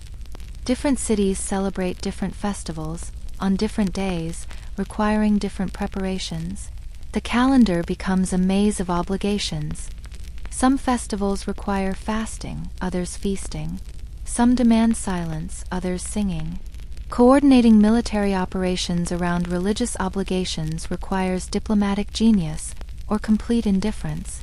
Most commanders choose indifference, then blame failure on impiety, leading to more festivals, more complications, more delays. The priests grow fat on constant sacrifices, or would if the meat weren't distributed, which it must be, according to rules no one quite remembers but everyone claims to know. The distribution of sacrificial meat follows protocols more complex than battle plans. This portion to the gods, this to the priests, this to the commanders, this to the men, in what order, prepared how. Arguments about religious protocol consume entire days, achieve nothing, satisfy no one, but are somehow essential to military success, or so the priests claim. The omens are read constantly. Birds flying left mean one thing, right another. Unless they're ravens, then it's reversed, unless it's Tuesday, or is it Thursday? The interpretation of omens becomes so complex that specialized interpreters are needed, who disagree with each other, requiring senior interpreters, who also disagree. Eventually, someone just decides what the omens mean, usually whatever's convenient. The priests nod sagely, record the interpretation, prepare for the next reading. Supply ships arrive with manifests that don't match contents. Contents that don't match needs. Needs that change between ordering and arrival. The surplus of unwanted supplies must be stored, somewhere, guarded by someone, until someone figures out what to do with them, usually trade them for what's actually needed. The trading becomes its own economy. 10 amphorae of fish sauce for 5 of olive oil.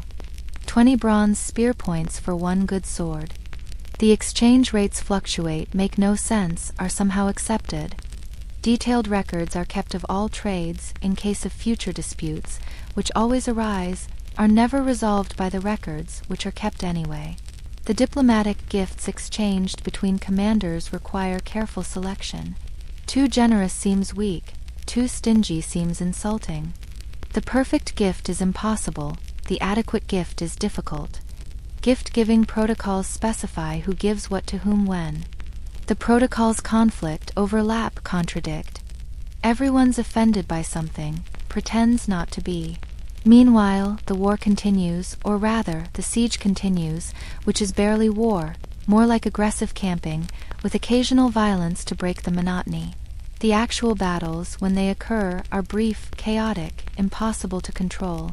Then back to the real work, counting, distributing, arguing, waiting. The waiting is the hardest part and the easiest. Hard because nothing happens. Easy because nothing's required except being present. Existence becomes its own task. Men adapt to the rhythm or don't. Those who can't accept the monotony break, desert, go mad, sometimes all three. Their absence creates paperwork, their replacement creates more. The years blur together in this way. Supply ships arriving and departing, manifests filled and filed, roosters crowing each dawn to wake men for duties they could perform in their sleep. The great war that poets will sing about consists mainly of this: the careful tracking of arrows, the distribution of watered wine, the endless copying of reports that say nothing happened today again.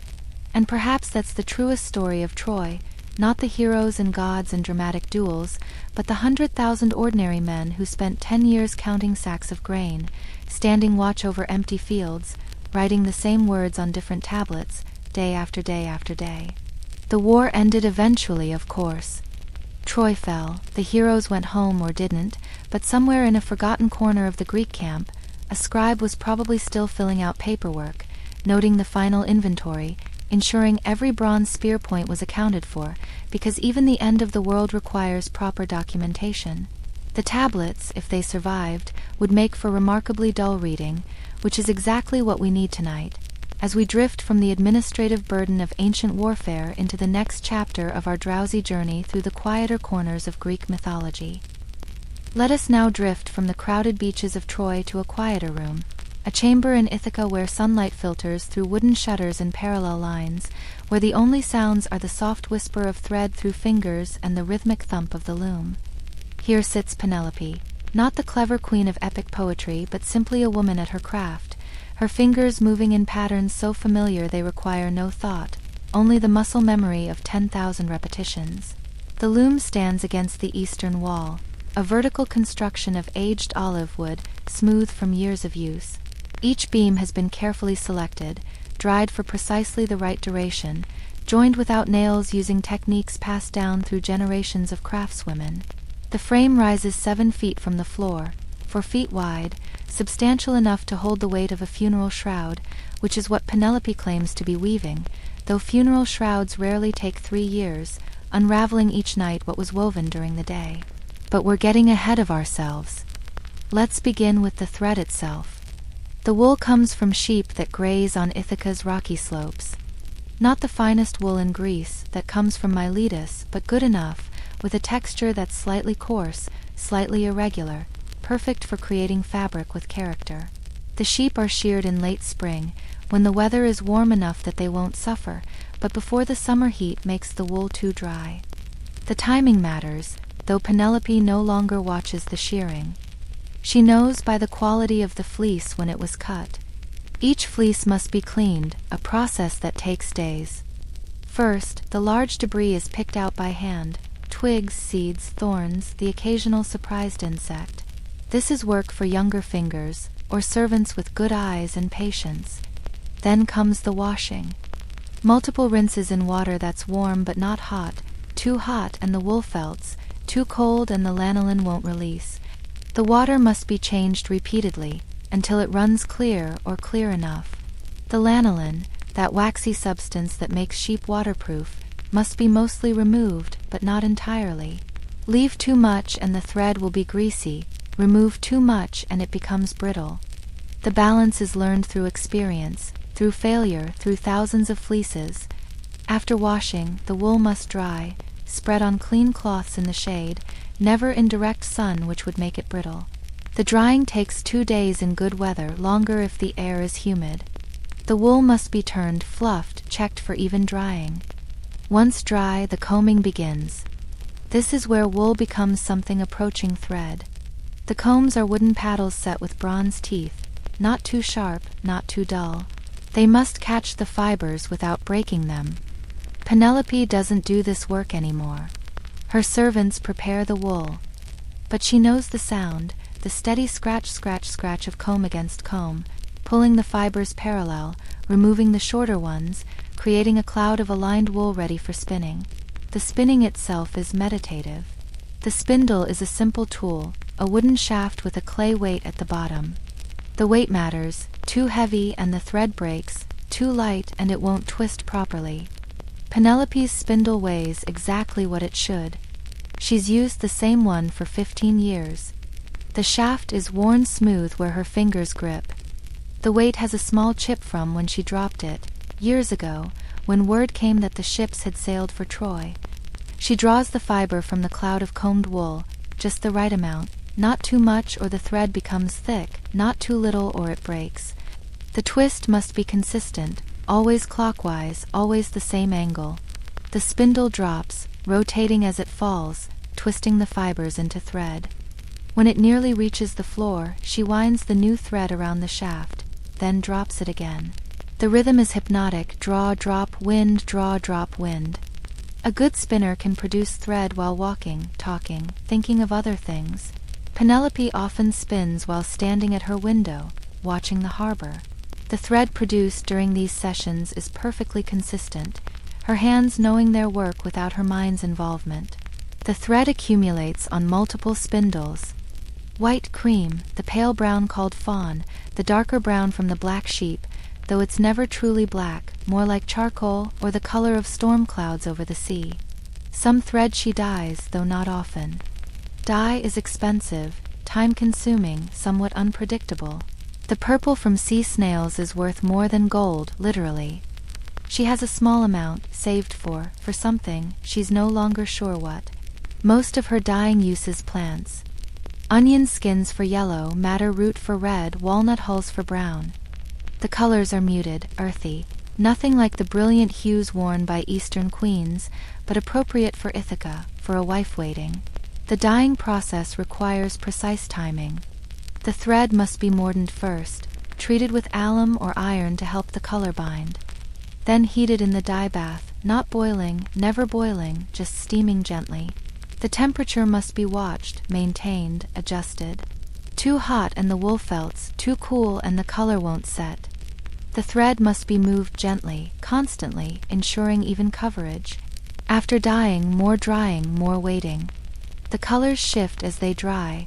What looked burgundy in the pot becomes rust in the sunlight. Experience teaches which wet colors become which dry ones, but surprises still happen. Once she has sufficient thread, the warping begins. This is the foundation of the weaving, the vertical threads that will support everything else. They must be measured precisely, cut to identical lengths, arranged in perfect parallel. The warping board is a frame with pegs, around which the thread is wound in a specific pattern, back and forth, creating the crosses that will keep the threads in order. This is crucial. One thread out of place and the entire fabric is flawed. Penelope can warp a loom in her sleep, has probably done so. The pattern is so ingrained. Around this peg, across to that one, down and back, creating lengths exactly 9 feet, enough for a shroud with proper fringe. The transfer from warping board to loom requires assistance. Someone must hold the crosses while she attaches the threads to the upper beam. The tension must be even, each thread carrying the same weight, or the fabric will pucker. She uses stone weights for tension, each one precisely measured. They hang from the bottom of each warp thread like a curtain of small anchors. When she moves, they click together, a sound like distant rain on pottery. The heddles come next. These are the loops that separate alternate warp threads, allowing the weft to pass through. Made from thread themselves, each one individually tied. There are 320 heddles on her current project. She tied them herself, though servants could have done it. The work is mindless, repetitive, perfect for thinking or not thinking. Loop tie for hours. With the loom warped and ready, the actual weaving can begin. This is what fills her days, the back and forth of the shuttle, carrying the weft thread through the shed, the space created by lifting alternate warp threads. The shuttle is smooth wood worn to a polish by her hands. It fits perfectly in her palm. She throws it through the shed with a practiced flick, catches it on the other side, brings it back. The rhythm is constant: shuttle through, beat, change shed, shuttle back, beat, change. The beater is a wooden sword, used to push each new row of weft firmly against the previous rows. The pressure must be consistent. Too hard and the fabric becomes stiff, too soft and it's loose, loosely woven. She varies the pressure deliberately, creating areas of different density. This is advanced technique, unnecessary for a funeral shroud, but Penelope has woven so many simple things, sometimes she needs the challenge. The pattern emerges slowly, so slowly that watching would be maddening. Each pass of the shuttle adds perhaps 1/16 of an inch to the fabric's length. At this rate, a day's work might produce 3 inches, for if she works without breaks. But she takes breaks frequently. To rest her back, ease her shoulders, flex her fingers. The work is not physically demanding, but the repetition creates its own form of fatigue. During breaks, she often stands at her window watching the sea. The horizon never changes, except when it does. Ships appear, but they're never the right ships. They pass or dock briefly, discharge strangers, leave again. When she returns to the loom, the rhythm resumes immediately. Her body remembers even when her mind wanders. Shuttle, beat, shed, shuttle, beat, shed. The pattern she's weaving is geometric, interlocking rectangles and triangles. Traditional, safe, the kind of pattern that could mean anything or nothing. Certainly not the kind that would reveal any hidden message. Though sometimes she wonders what would happen if she wove something else. A scene perhaps. Ships on waves, men with spears, but no. The shroud must be appropriate, dignified, boring. The thread sometimes breaks, despite all precautions. When it does, she must stop, carefully tie the broken ends, adjust the tension, ensure the repair won't show. These interruptions are annoying, but also welcome. They break the monotony. As the fabric grows, it must be wound onto the cloth beam. This requires loosening the weights, adjusting the tension, ensuring the fabric rolls evenly. It's a delicate operation, usually requiring assistance. Her servants help, but they don't watch closely. They've seen her weave for years. There's nothing interesting about it. Just the mistress at her loom, as always. The light changes throughout the day. Morning light from the east illuminates the full width of the fabric. By afternoon, shadows fall across half the loom. By evening, she needs oil lamps, their flickering light making the threads seem to move on their own. Weaving by lamplight is harder. The shadows are deceptive. Colors look different. Mistakes are easier to make, harder to see. But the night work serves its purpose, both the weaving and the unweaving. The unweaving requires even more care than the weaving. Each thread must be pulled out gently, without breaking, without tangling.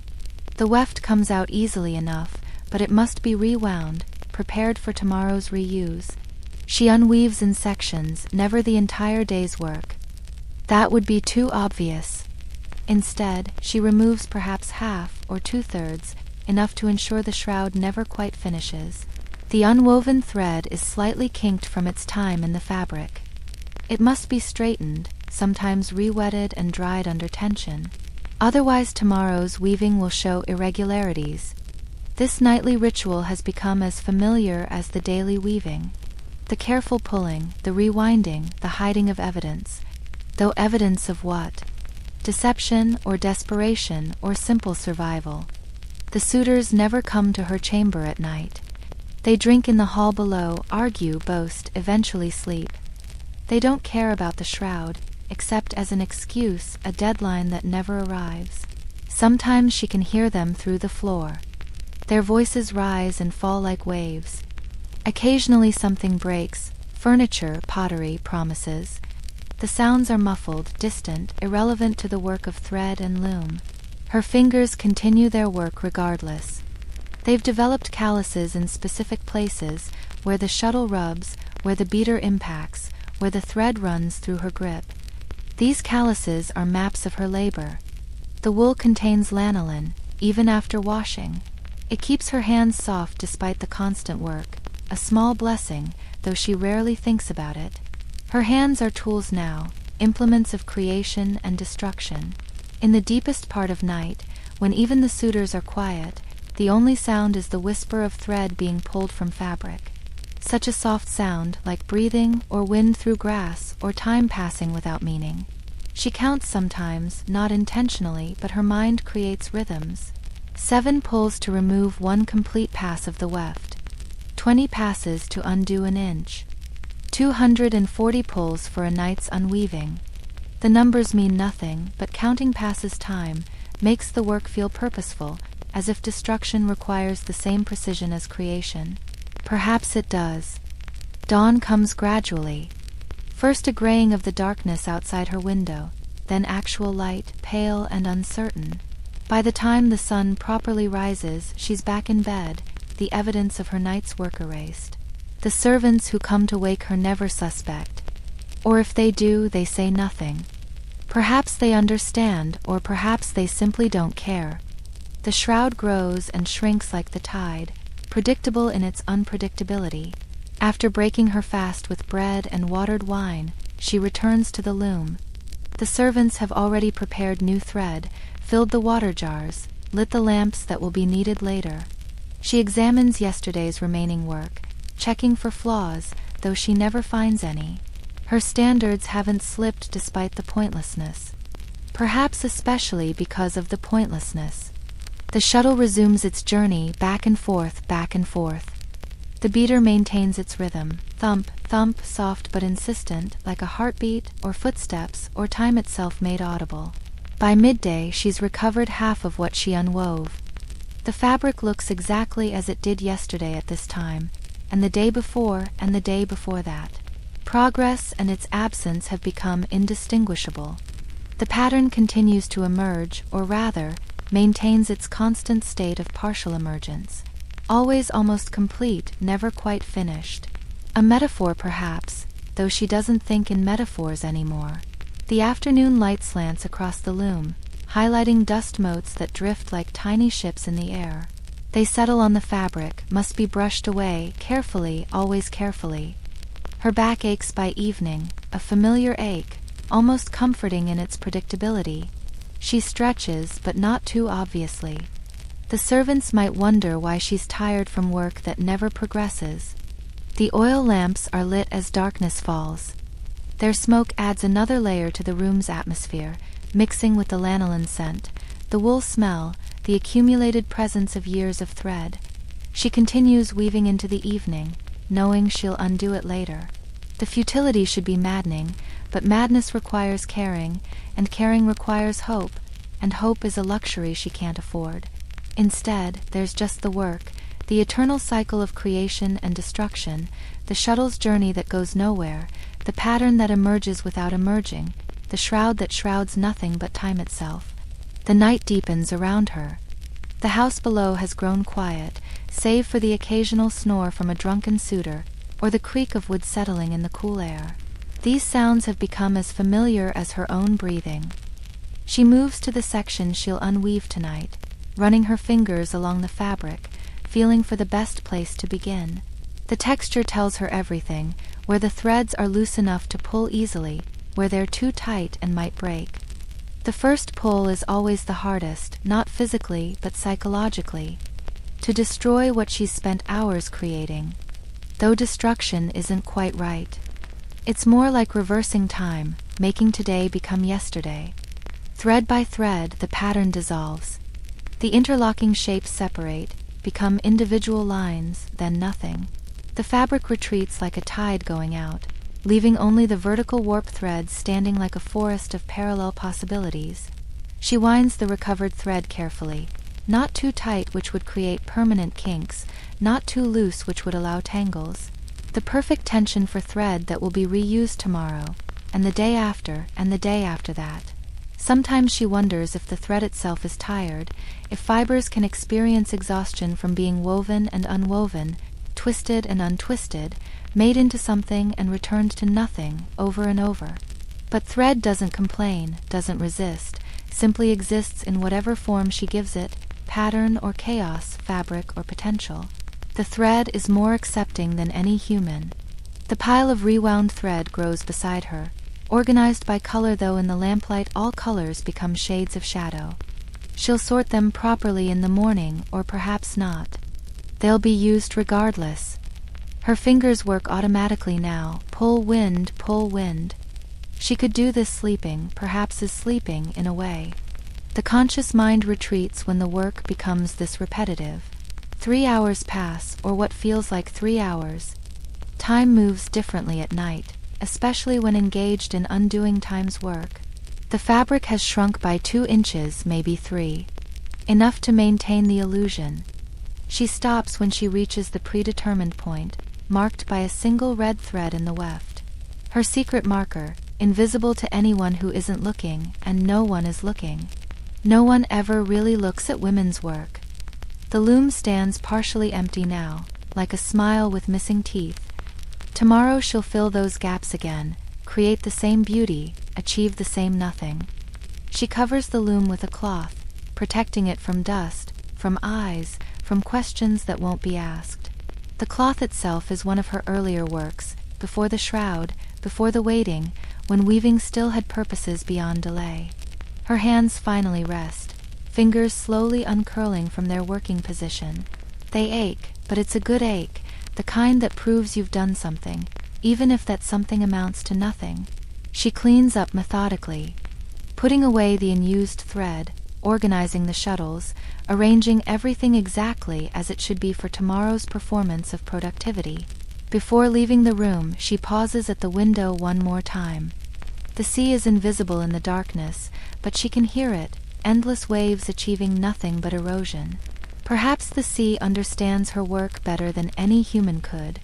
Sleep, when it comes, is dreamless, or the dreams are of thread, endless thread, weaving itself into patterns that dissolve before they can be understood. Even in sleep, the work continues. Tomorrow will be identical to today. She'll wake, eat, weave. The shuttle will fly back and forth. The beater will maintain its rhythm. The fabric will grow. And tomorrow night she'll undo it all again. This is her odyssey, not across wine-dark seas but across the width of a loom. Not battling monsters but fighting time itself, with thread as her only weapon and patience as her only strategy. The shroud will never be finished until it needs to be, until the right ship returns or the wrong situation forces her hand. But for now, it remains in eternal progress, the perfect excuse, the perfect trap, the perfect expression of a life suspended between hope and resignation. And so the cycle continues, weave and unweave, create and destroy, progress and retreat. The loom stands ready for another day of the same, and Penelope sleeps, her fingers still moving in small, unconscious patterns, practicing for tomorrow's futility. Far above the mortal world, above even the peaks where eagles dare not fly, exists a realm of perpetual afternoon light, where clouds form solid floors and walls, where time moves differently, or perhaps doesn't move at all. Here, on Mount Olympus, while Zeus throws his thunderbolts and Aphrodite meddles in love affairs, there exists a quieter corner, a modest pavilion of white marble where the minor deities perform the endless administrative tasks that keep the cosmos functioning. Meet Hypnos's third assistant, a deity so minor that mortals never learned his name. He is called simply Oneirographos, the dream recorder, though his duties have expanded over the millennia to include much more tedious work. His office, if we can call it that, is a circular room with walls of crystallized cloud, semi-transparent, allowing the golden light of eternal afternoon to filter through in a way that makes everything appear softly luminous, never harsh, never shadowed. The floor is what mortals might mistake for marble, but it's actually compressed cloud stuff, firm enough to walk on, soft enough that footsteps make no sound. It has a peculiar quality of being always the perfect temperature, neither warm nor cool, simply neutral. In the center of this room stands a desk, carved from a single piece of celestial olive wood, a tree that grows only in Athena's private garden. The wood never ages, never cracks, maintains a subtle sheen without polishing. Upon this desk rest countless scrolls, tablets, and something unique to Olympus, sheets of crystallized mist that hold writing the way wax holds scratches, but more permanently. The writing implements are quills from the wings of sleep's own birds, which molt exactly 7 feathers per year. Oneirographos sits in a chair that molds itself to his form, made from woven moonbeams, a gift from Artemis for some forgotten favor. The chair doesn't creak, doesn't shift, simply exists in perfect ergonomic support. His current task, the one that has occupied him for the past 3 centuries, is cataloging mortal prayers. Every prayer uttered by every mortal arrives here eventually, not the important ones that go directly to the major gods, but the countless small requests, the mumblings, the half-formed wishes, the desperate bargains attempted by humans who aren't quite sure which god to address. They materialize as small wisps of smoke, each one carrying the essence of the prayer, the emotion behind it, the exact words, sometimes the smell of the incense burned, or the blood sacrificed, or the tears shed. Oneirographos must catch each wisp, examine it, categorize it, and file it appropriately. The categorization system has evolved over millennia, becoming so complex that even he sometimes forgets certain subsections. There are primary categories: crops, weather, health, love, wealth, victory, safety. But each breaks down into hundreds of subcategories. Under crops, for instance, there's wheat, barley, olives, grapes. Each of those divided by request type: more rain, less rain, protection from pests, better soil. Then further divided by urgency: immediate need, seasonal request, long-term hope. The wisps arrive continuously, a steady stream that never stops, never slows. He catches them with practiced ease, his hand moving in small, efficient arcs, barely visible to mortal eyes had any been present to watch. Here's one now, a farmer in Thessaly praying for rain, but not too much rain, just enough for his barley but not so much that it floods his lower field. The wisp is gray-blue, smells of dried earth, carries the weight of genuine need. Oneirographos holds it briefly, feeling its contents. The farmer is 63 years old, has prayed this same prayer every spring for 40 years with minor variations. This year he added a plea for his grandson's health, almost as an afterthought. The prayer must be recorded on the appropriate sheet.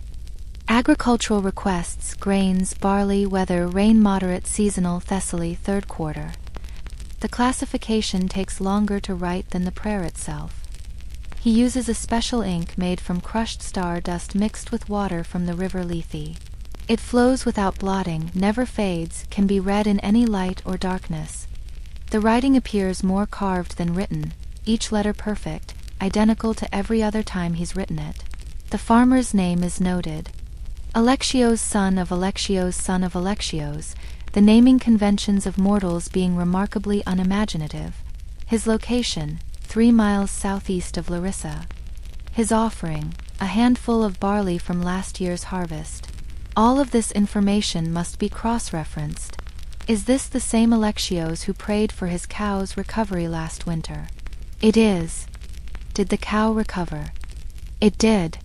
Was proper thanks given? It wasn't. A note is made.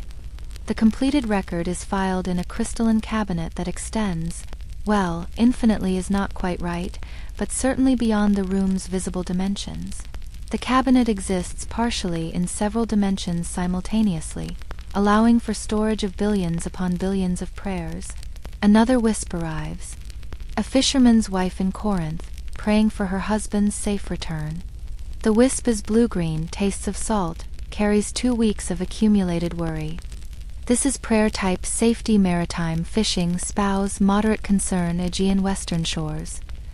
It goes in a different section, requiring him to rise, float really, across the room to another cabinet. The movement is fluid, his feet barely touching the cloud floor. Divine beings don't truly need to walk, but the motion helps pass eternity, gives structure to structureless time. As he files this prayer, 17 more arrive. They hover patiently, orbiting his desk in a slow spiral, waiting their turn. They've learned to wait, or rather, he's trained them through eons of consistent processing. A child's prayer for a pet bird to return. Sweet, simple, tinged with tears. Filed under minor requests: animals, birds, domestic, lost, temporary, innocent petitioner. The subsection for innocent petitioners is larger than you'd expect. Children pray constantly, for toys, for sweets, for rain to stop so they can play, for rain to start so they don't have to work. Their prayers have a different quality, lighter, more colorful, they dissolve faster if not processed quickly. Back at his desk, Oneirographos pauses to sip nectar. It materializes in a cup of crystallized moonlight whenever he thinks of drinking. The nectar is always the same temperature, the same sweetness, the same golden color. It provides no nourishment, gods need none, but the ritual of drinking breaks the monotony. The nectar tastes of, well, it doesn't taste of anything mortals would recognize. Imagine honey without sweetness, wine without alcohol, water without wetness. It simply tastes of sustenance, of continuation, of mild satisfaction. As he drinks, he reviews his quota, though quota isn't quite right.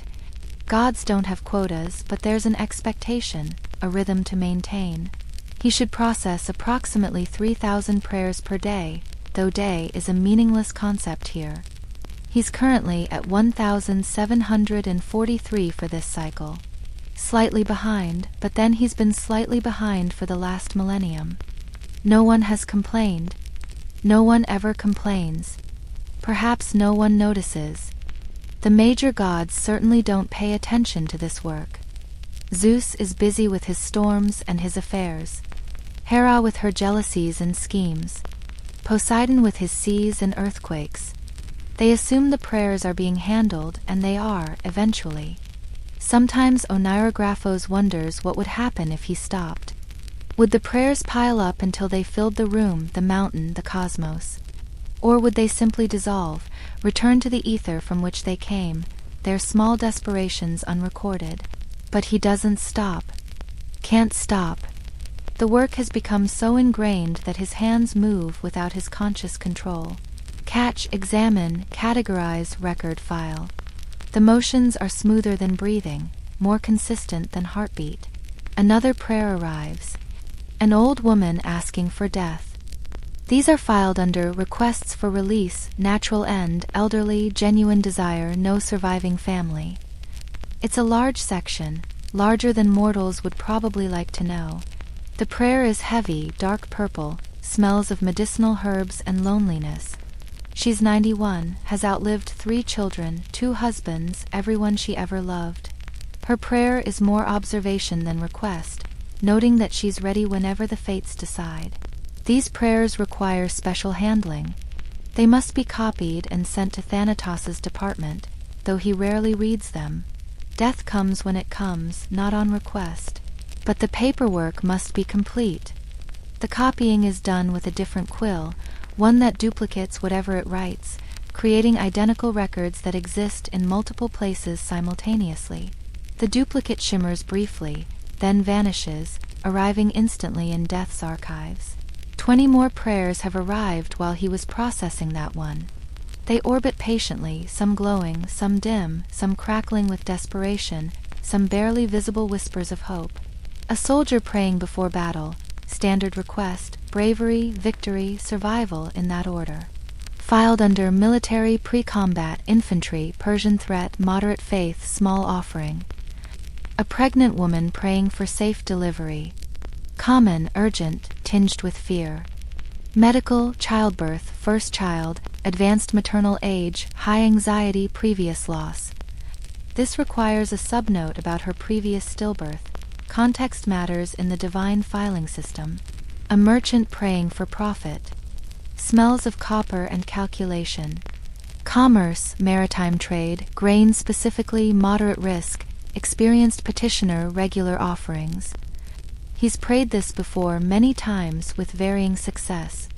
The afternoon continues, though afternoon is all it ever is here.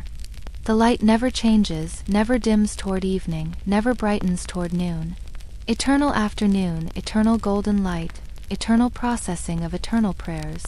Oneirographos shifts in his moonbeam chair, not from discomfort, the chair prevents that, but from habit, from the memory of when he had a mortal body that needed shifting.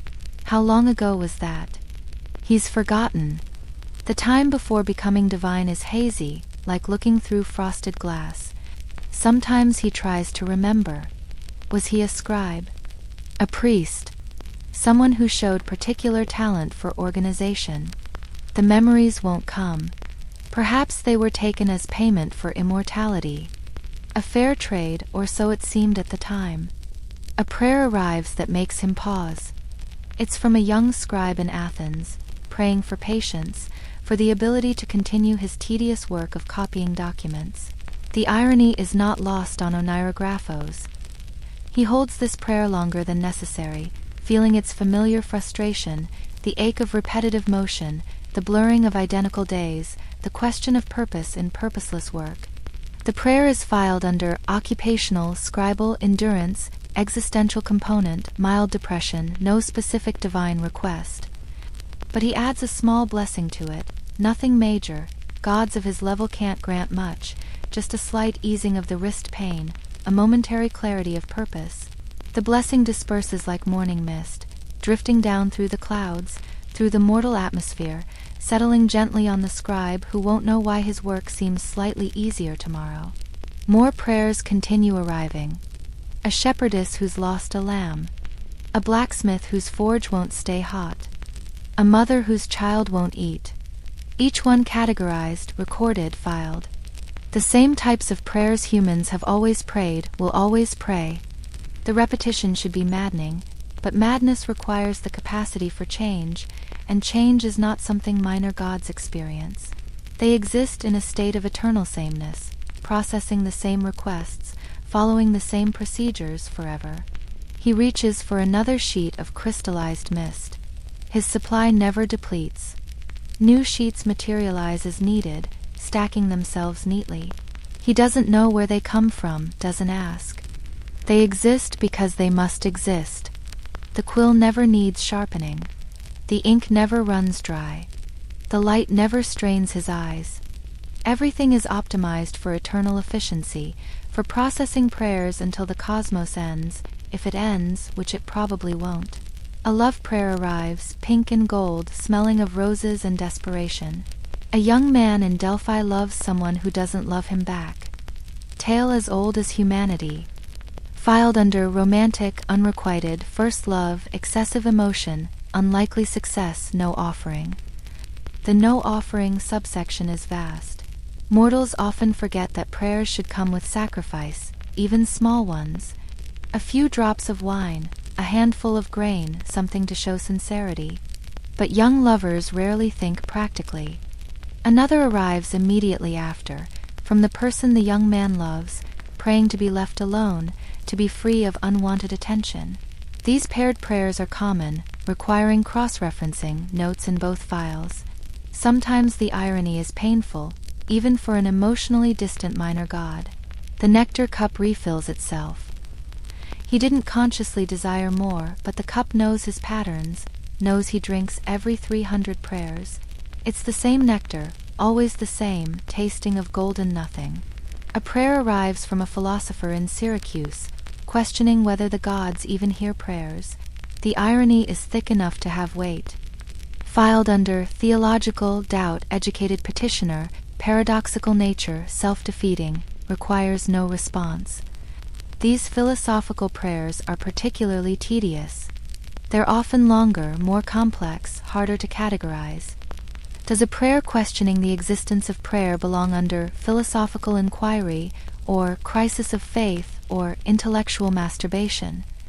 He's created subcategories for all three. The philosopher's prayer continues for several pages, discussing the nature of divine attention, the probability of intervention, the ethical implications of preferential treatment. It's exhausting, even for an immortal.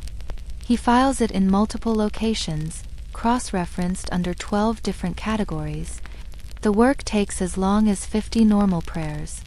Yet it must be done. Completeness matters, even if no one will ever read these records. Through the crystallized cloud walls, he can see other minor deities at their own tasks. Iris sorting rainbow frequencies. Morpheus's assistants organizing dream fragments. Everyone processing, cataloging, maintaining the infinite bureaucracy of divinity. None of them speak to each other. What would they say? Still recording prayers? Yes, still recording prayers.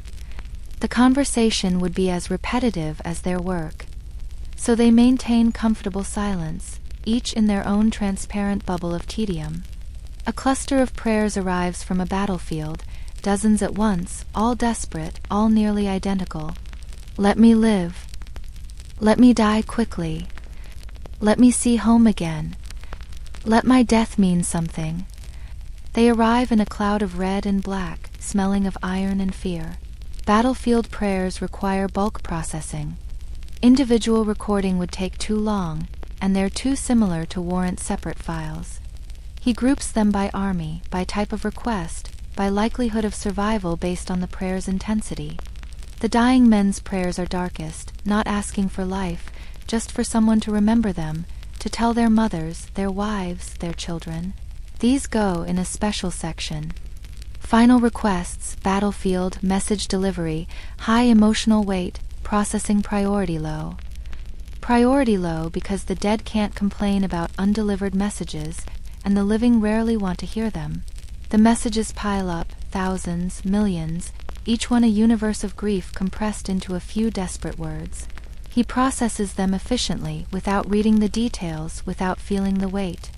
To feel would be to drown, and gods, even minor ones, cannot drown, can only float eternally on the surface of mortal suffering.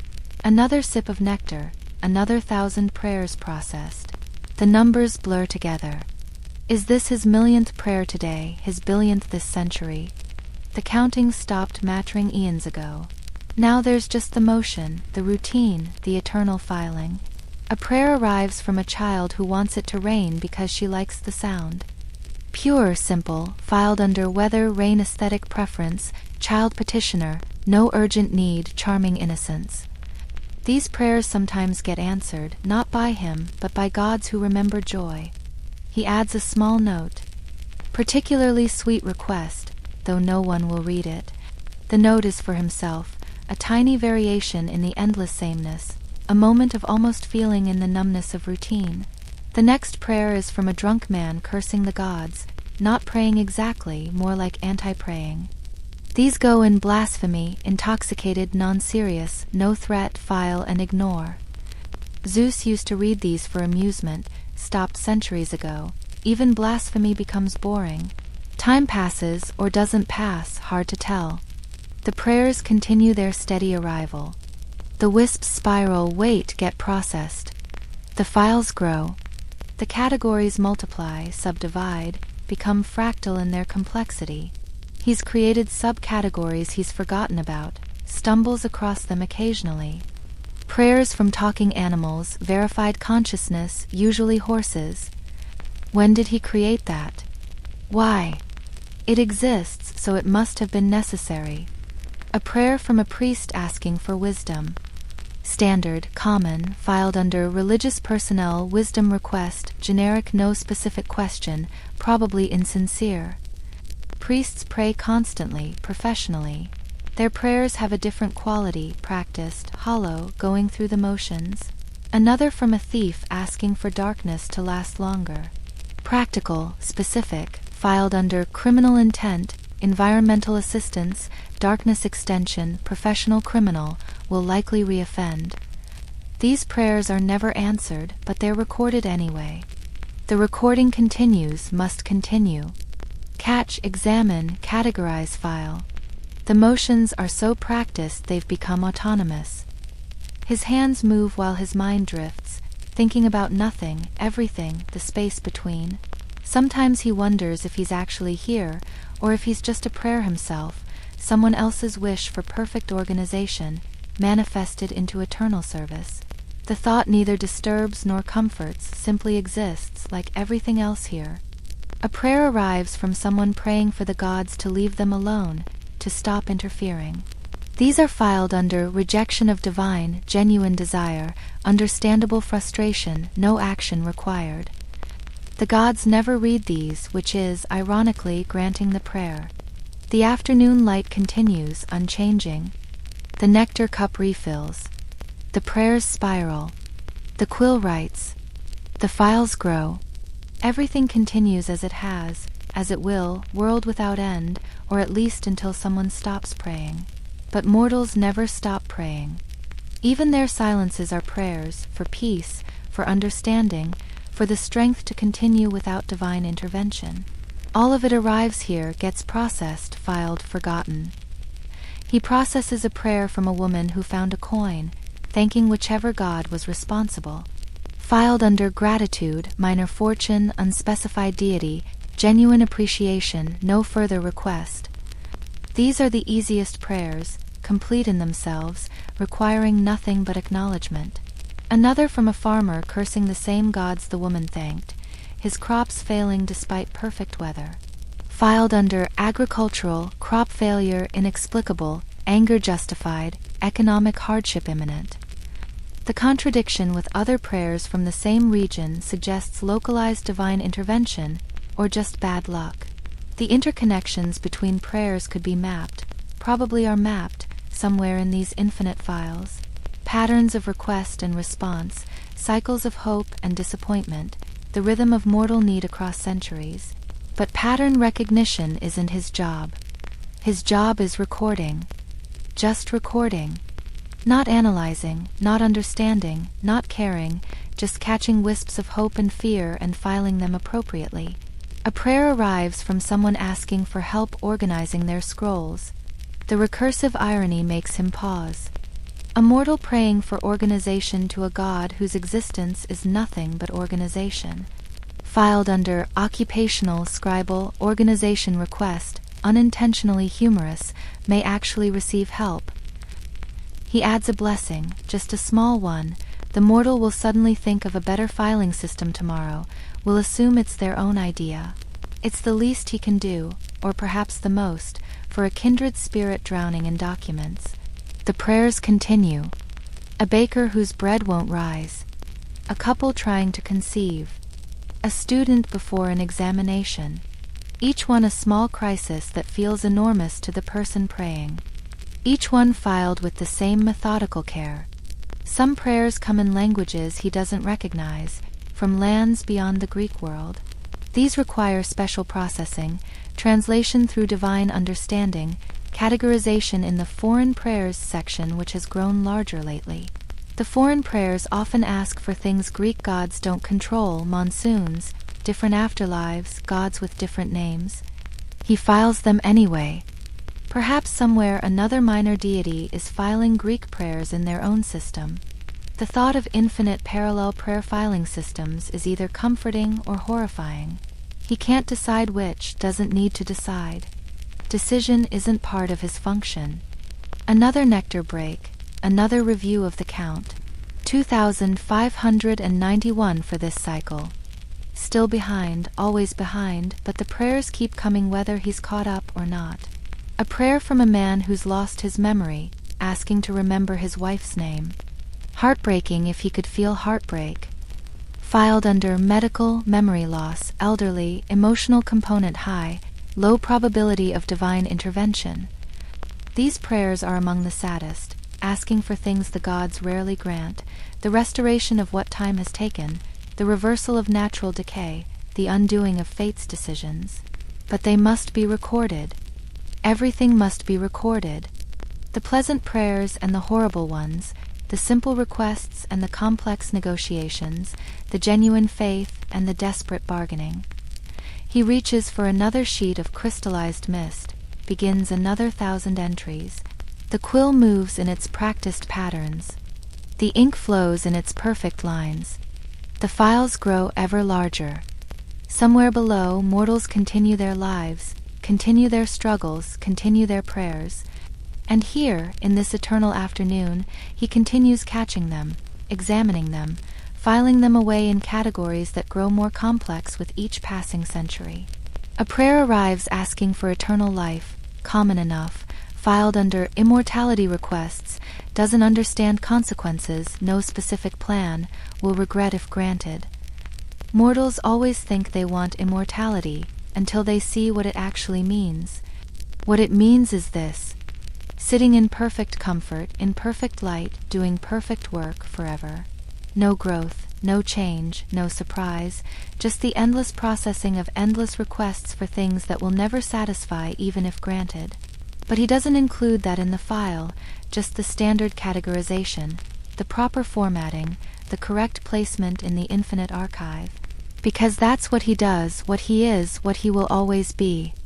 The prayer wisps continue their patient spiral, waiting their turn, knowing they'll be processed, eventually, all of them, every hope, every fear, every desperate bargain with the infinite. He catches the next one, examines it, begins the categorization. The work continues, as it always has, as it always will, in this eternal afternoon where time means nothing and everything gets filed properly. The golden light neither brightens nor dims. The nectar cup refills itself. The prayers arrive in their endless stream. And Oneirographos continues his work, methodical, perfect, eternal, processing the hopes of mortals into the archives of gods who've long since stopped reading them. The wisps continue to arrive, will always arrive, as long as mortals draw breath and dare to hope. Oneirographos adjusts his position in the moonbeam chair one final time for this particular cycle, though cycles themselves are meaningless here. The next prayer is already forming in his hand, something about sheep, or perhaps love, or perhaps sheep and love. It doesn't matter. It will be categorized properly, filed correctly, forgotten immediately. Outside his crystalline office, the eternal afternoon of Olympus continues its golden stillness.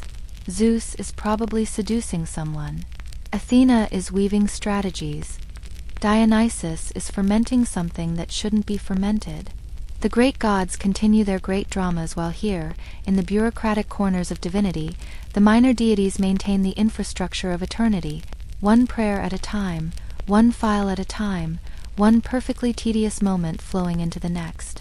And perhaps that's the truest form of immortality, not the thunderbolts and transformations of legend, but this, the quiet continuation of necessary work that no one notices until it stops, which it never does, which it never will. The prayers spiral on, and Oneirographos continues catching them, his movements as eternal and unconscious as the tide, recording every small hope and fear into archives that stretch beyond comprehension in an afternoon that will never end. And so, dear listener, we've wandered through the quieter valleys of Greek mythology, where gods and mortals alike discovered that eternity is mostly paperwork, and heroism is mostly waiting. We've pushed stones with Sisyphus, feeling each grinding inch of progress that leads nowhere. We've counted amphoras with forgotten quartermasters, tracking supplies for a war that moved slower than spreading honey. We've sat with Penelope through countless nights, weaving and unweaving the same threads, creating progress that exists only to be erased. And we've glimpsed the divine tedium of Olympus, where even immortality becomes routine. These aren't the myths that inspire epic films or dramatic retellings. These are the myths that reflect what most of life actually was and is. The endless repetition, the careful management of resources, the patient endurance of unchangeable circumstances. The ancient Greeks, for all their tales of heroes and monsters, understood something profound, that most of existence isn't dramatic. It's Sisyphus taking the same path he took yesterday. It's another delivery of barley that's 3 sacks short. It's thread moving back and forth through a loom. It's prayers filed in categories no one will ever review. But there's something oddly comforting in these boring tales, isn't there? They remind us that tedium is universal, timeless, that humans have always struggled with monotony, with meaningless tasks, with the sheer weight of continuing. And perhaps, as you drift toward sleep, you can appreciate that you're not pushing a boulder for eternity. You're not weaving and unweaving the same shroud. You're not filing prayers in an endless afternoon. Your tomorrow can be different from today, even if only slightly. Your bed is softer than anything Sisyphus knew. Your room is warmer than a Greek military tent, quieter than Penelope's hall full of suitors, more finite than a god's eternal office. The small frustrations of your day, whatever they were, are temporary. They'll pass, change, resolve, or be forgotten. You have what these mythical figures never had, the possibility of an ending, the promise of rest, the gift of genuine sleep. So let these boring myths do what they do best. Let them slow your thoughts, ease your breathing, remind you that even in ancient times, most hours were filled with ordinary tasks. Most lives were lived in the spaces between adventures. The boulder will still be at the bottom of the mountain tomorrow. The supplies will still need counting. The loom will still stand ready. The prayers will still need filing. But none of that is your responsibility. Your only task now is to rest, to let your mind wander through these quiet, repetitive scenes until even they fade, until Sisyphus becomes a rhythm, the quartermasters become a murmur, Penelope's loom becomes a lullaby, and the god's eternal afternoon becomes your peaceful night. Close your eyes if you haven't already. Let your breathing find its own pattern, no counting required, no categories to consider, just the natural rise and fall, like waves on an ancient shore, like thread through eternal fabric, like prayers spiraling slowly toward nowhere in particular. Thank you for joining me in these drowsy corners of mythology, where nothing much happens, over and over again, forever and ever, exactly as it should be for stories meant to guide you gently into sleep. Rest well, dream of simpler times that were never actually simple, of heroes who were mostly bored, of gods who spent eternity filing paperwork. And when you wake, refreshed, remember that your day, however repetitive, will at least have the mercy of ending. Good night, sleep peacefully, and may your dreams be wonderfully, soothingly, perfectly boring.